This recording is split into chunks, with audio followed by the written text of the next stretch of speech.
All right, we're here to talk about a pretty fundamental shift in how software gets built. But look, this isn't just about some new tools for developers.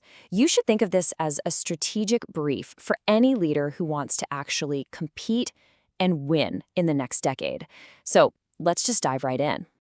That quote just nails it. This isn't about small 10% gains. The rise of AI coding agents is a massive seismic event. It completely rewrites the economics of building things. We're not talking about a little improvement. We're talking about a whole new ballgame. For years, right, if you wanted to go faster, you had three pretty painful options.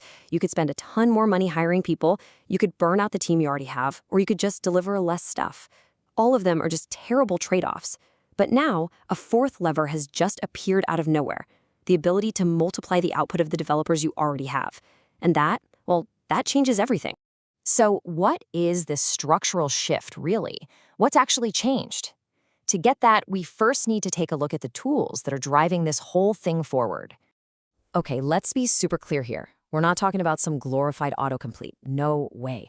These are sophisticated agents that understand your entire codebase.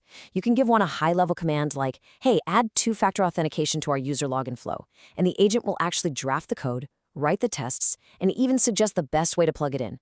It's like giving each of your senior developers a tireless, super competent junior partner who just works 24/7 and never complains.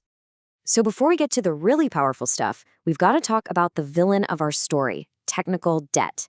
For so many companies, this isn't just some headache for the engineering team. It's a quiet, compounding liability that is actively draining value from the business day in and day out. And here's where you can see the real-world pain. Slow performance to an engineer, well, to the business, that means lost customers and lower conversions. A missing API layer isn't some minor technical detail, it's a massive strategic bottleneck that multiplies your risk with every new partner you bring on. This debt has a real, tangible cost that absolutely hammers the bottom line. So how do we deal with it? Well, the old way was patching, putting digital band-aids on everything. It's slow, it's demoralizing for the team, and you can never, ever get ahead. The AI native approach is totally different. It doesn't patch, it rewrites. A senior engineer directs the strategy, and the AI agent executes the enormous task of modernizing the entire code base at a speed that was honestly unimaginable just a couple of years ago.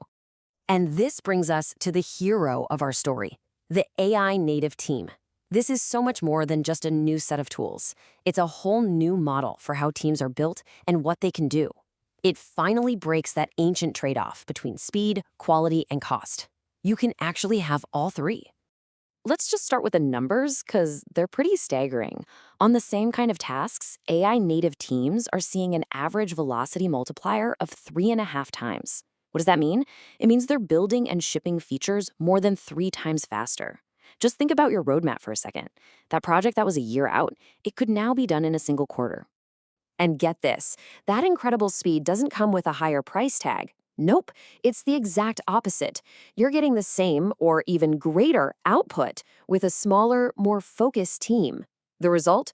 We're talking cost reductions of 50 to 60% compared to the old headcount models. You're literally getting more for less. And here's how that's even possible. A huge, huge chunk of any developer's time is spent on repetitive, boilerplate work, the basic plumbing of an application.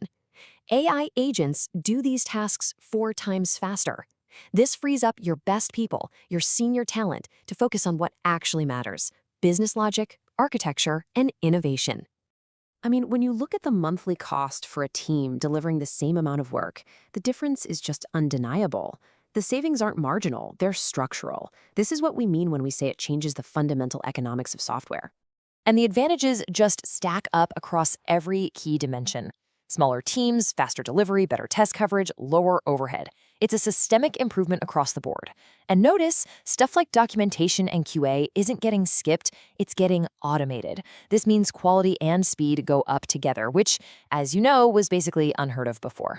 But let's be very, very clear about one thing. This model is not about letting AI run wild. It's about intelligent leverage. The agent does the heavy lifting, sure, but the senior engineer is always in control, reviewing, approving, and owning the final output. The human is responsible, accountability is everything. Okay, so if you're sitting there thinking about your own legacy system, you might be wondering, how do I actually make this happen? Well, the good news is there's a proven, actionable framework. Let's quickly walk through the 3 phases of a strategic modernization plan. So the whole plan is designed to give you value at every single stage.